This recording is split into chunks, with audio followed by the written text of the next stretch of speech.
शांताकारं भुजगशयनं पद्मनाभं सुरेशं विश्वाधारं. युक्तिवाद सुरू करण्यापूर्वी मला परमेश्वराची प्रार्थना करण्याची सुद्धा परवानगी नाही का? ठीक आहे. शांताकारं भुजगशयनं पद्मनाभं सुरेशं विश्वाधारं गगन सदृशं मेघवर्णं शुभांगं लक्ष्मीकान्तं कमलनयनं योगविद्यानगम्यं वंदे विष्णु भवयरं सर्वलोकैकनाथं. ಹೆಚ್ಚು ಉಂಡು ವಾರಿ ಉಂಡು ಸಂಕಟ ಉಂಡು ಮಹಾದೇವ. न्यायाधीश महाराज, आताच आपल्या विद्वान सरकारी वकिलांनी जे काय भाषण केलेलं आहे, जे काय माझं वर्णन केलेलं आहे, त्यामध्ये त्यांनी मराठी भाषेमधलं एकही विशेषण मुळी शिल्लकच ठेवलेलं नाही. नटश्रेष्ठ काय, जादूगार काय, राक्षस काय, जुकानावाला काय. खरं तर त्यांचं हे भाषण ऐकल्यानंतर या भारतवर्षामध्ये रावणानंतर बहुतेक माझा स्तंभ लागेल असं मला वाटायला लागलं. खरं तर त्यांचं भाषण ऐकल्यानंतर न्यायाधीश महाराज, मी जर आपल्या जागी असतो ना तर मी आरोपीला म्हणजे मला लगेचच 10 काळापाण्याची आणि 25 फाशी शिक्षा ठोठवून मोकळा झालो असतो. कारण त्यांनी आपल्या भाषणामध्ये जे काही सांगितलं किंवा साक्षीदारांनी आपल्या साक्षीमध्ये जे काही सांगितलं त्यातला शब्द खरा असेल किंबहुना आहे असंच मी म्हणतो. कारण अनेक बायकांना फसवून त्यांच्याशी लग्न करून त्यांच्या आयुष्याचा वाटोळा करणारा, अनेकांच्या दुःखाला आणि मृत्यूला कारणीभूत ठरणारा असा भयंकर गुन्हेगार आपल्यामध्ये आहे याबद्दल मला तिळमात्र संशय नाही. परंतु या क्षणाला कोर्टामध्ये या आरोपीच्या पिंजऱ्यात तो माझ्या जागी उभा आहे अशी जर या वकिलांची आणि त्यांच्या साक्षीदारांची समजूत असेल तर त्यांच्या अडाणीपणाची आणि बावळटपणाची मला कीव करावीशी वाटते. कारण न्यायाधीश महाराज, तो मी नव्हेच. आपल्या मागे टांगलेल्या तस्वीरीतील महात्मा गांधींच्या पवित्र नावाची शपथ घेऊन मी सांगतो, तो मी नव्हेच. न्यायाधीश महाराज, अहो, यांनी एका सिंहाला पकडण्यासाठी हा जो काय कायद्याचा सापळा रचलेला ना, त्याच्यामध्ये सिंहाला पकडण्याऐवजी माझ्यासारख्या उंदरालाच पकडून ठेवलेलं आहे. साप समजून दोरीलाच बाळवत बसलेले आहे. चोर सोडून संदेशालाच फाशी देण्याचा प्रयत्न करताय हे बघून तुम्हाला सुद्धा हसू येत असेल का न्यायाधीश महाराज? अहो, अनेकांच्या डोळ्यामध्ये धूळ टाकणारा हा भयंकर गुन्हेगार गेले 10-12 वर्ष दिल्लीपासून ते विशाखापट्टणमपर्यंत राजरोजपणे वावरतो आहे आणि आपल्या देशातलं पोलीस खातं त्याला पकडू शकत नाही. याचा अर्थ काय? याचा अर्थ एकच की आपल्या देशातलं पोलीस खातं नालायक आहे. या पोलिसांवर टीका करण्याऐवजी आपले विद्वान सरकारी वकील त्या आरोपीलाच भूतो न भविष्यती अशा शिव्या देत सुटलेले आहेत. अनेकांच्या बायकांच्या टाळूवर हात फिरवणारा, या पोलिसांना कंटाळणारा हा भयंकर गुन्हेगार तर यांना सापडला नाहीच. पण कुणाला तरी बळी द्यायचं म्हणून स्वतःची नाराकी लपू पाहणाऱ्या पोलिसांनी आणि या स्त्रियांनी मलाच आपल्या समोर या खटल्यामध्ये उभं केलंय असं या खटल्याचं खरं स्वरूप आहे न्यायाधीश महाराज. खरं तर कायद्याचं महत्वाचं तत्व आहे. 100 गुन्हेगार सुटले तरी चालतील, पण एकही निर्भराध माणसाला शिक्षा होता कामा नाही. हो, गरिबांवर जुलूम व्हावा, अन्याय व्हावा म्हणून काही महात्मा गांधींनी आपल्या या देशाला स्वराज्य मिळवून दिलेलं नाहीये. आपण माझा काय न्याय करणार आहात? महात्मा गांधी मागवून बारकाईने पाहत आहे.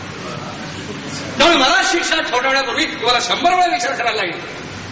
आतापर्यंत या खटल्यामध्ये ज्या ज्या साक्षीदारांनी साक्षी दिल्या त्यापैकी एकालाही किंवा एकीलाही मी जन्मामध्ये कधी पाहिलेलं नाहीये. माझा जन्म नेपाळीला झाला, तिथेच मी लहानाचा मोठा झालो. मराठी आणि कानडी ह्या 2 भाषांव्यतिरिक्त मला कुठलीही भाषा येत नाही. हो, इंग्रजीचे 2-4 शब्द फक्त मी बोलू शकतो.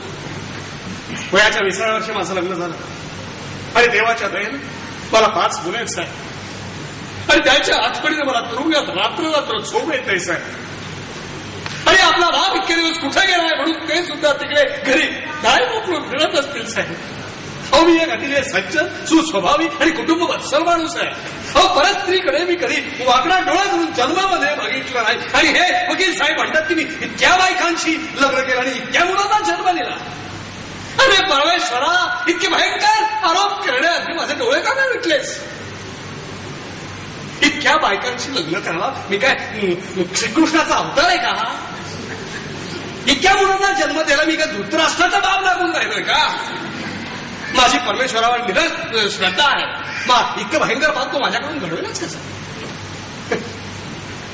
भिवंडीचा सय्यद मनसूर म्हणतो की मी त्याचा धाकटा भाऊ हैदर अली आहे आणि सुलताना नावाच्या मुलीला माझ्यापासून 2 मुली आहेत. माझ्या कट्टर दुश्मनाला सुद्धा माझी इतकी भयंकर बदनामी करणं शक्य नाही सर.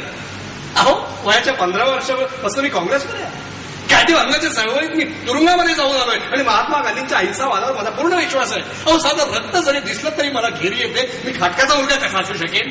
आणि माझे कान माझ्या आईने लहानपणीच टोचले. मी मुसलमान कसा असू शकेन? वसंत मोरेश्वर अग्निहोत्री हे असं म्हणतात की दिल्लीच्या परराष्ट्रीय खात्यामध्ये नोकरी मिळवून देतो या आमिषाने त्यांचे 15,000 रुपये उकडले. अरे पण पंडितजींच्या राज्यामध्ये 15,000 रुपये लाजून नोकरी मिळते ही माझी नव्हे तर पंडितजींची बदनामी या मुखाला समजत नाही. स्वतः कुठेतरी चांदणी चौकातल्या माडीवर शेड खाल्ला असेल आणि ते लपवण्यासाठी तो माझ्यावर तोहमत घेतोय. मी जन्मामध्ये कधी दिल्लीला गेलो नाही. विशाखापट्टणम काळ की गोरं हे मला माहिती नाहीये. देशभर हिंडत बसायला मला वेळ कुठे. व्यापारानिमित्त मी फार तर निपाणी कोल्हापूर सोलापूर फार तर ना. सुनंदा दाते आणि प्रमिला परांजपे ह्या दोघा पोरींचं तर मला आश्चर्यच वाटतं. खुशाल कोर्टाच्या चव्हाट्यावर ओरडत बसतात की अमुक माणसाशी आम्ही लग्न केलं आणि तो फसवला मला पळून गेला म्हणून.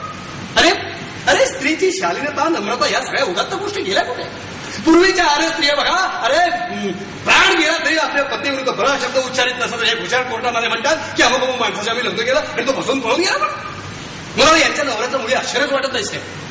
असल्या भावड्या मुलीची खोल लग्न करणार आहे आणि केलं तर कोण टिकणार आहे त्यांच्याबरोबर. मी जर यांच्या नवऱ्यांच्या जागी असतो तर हेच केलं असतं. आता नशिबाला मी नाहीये ही गोष्ट सोडा.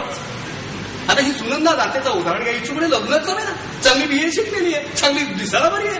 कसं तर म्हणा कॉलेजमध्ये नको ते लग्न करायच्या बाहेरच्या लोकांना समजत नाही.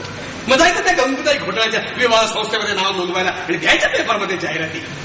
असं जाहिराती देऊन का कुठे नवरे मिळतात. मिळालं असं दिवाकर दाता सारखे लफंगे जे त्या सुनंदा दातेचं ते त्या प्रमिला परांजपेचं.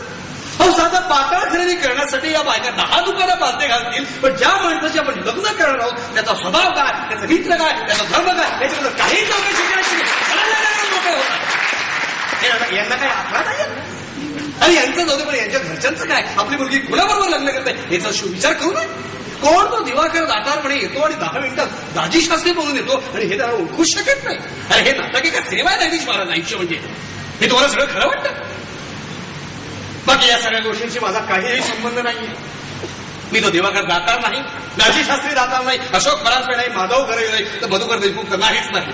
मी निपाणीच्या तंबाखूचा व्यापारी लखोबा लोखंडे आहे. हे माझ्या बायकोच्या म्हणजे चंदकाच्या एकाच्या साक्षीवर सिद्ध झालेलं आहे. केवळ व्यापाराच्या निमित्तानं मी नागपूरला गेलो असता या पोलिसांच्या जाळ्याला लागलो.